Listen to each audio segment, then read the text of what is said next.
Mira, al principi, quan els hi vam dir que treballaríem català i castellà amb una tablet, oh, molt bé, molt bé. I els hi vam dir, sí, clar, però no és lliure, és un treball que vindrà guiat. Bueno, va, mirem-ho. Jo el que vaig fer primer és explicar-los què era, no?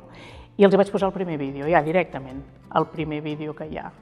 I sigui perquè són nanos molt fanàtics d'aquest món del còmic i tot això, els va motivar moltíssim. Els era com una mica igual el que venia després, si havien de fer català o castellà, saps? Ells era la història.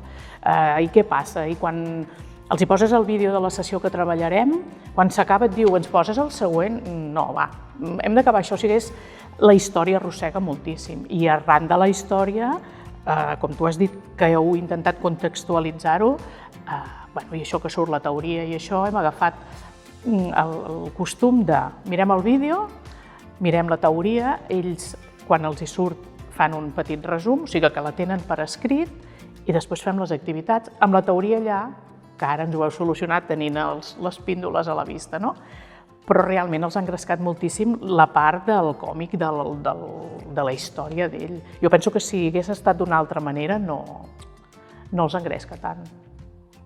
És això, no?, de dir, i busquen al principi, vale, és un còmic i què passarà, però a mesura que han anat passant els dies han anat descobrint que si aquell personatge en recorda aquesta pel·lícula, aquell personatge a l'altre, ja és un repte per ells mateixos buscar en el següent trosset qui trobaran. Que avui hem trobat el Senyor dels Anells, el Sam, que el primer que han dit, aquest és un hobbit des de la pel·lícula, i això els té a veure què troben, i això ha anat molt bé, molt bé.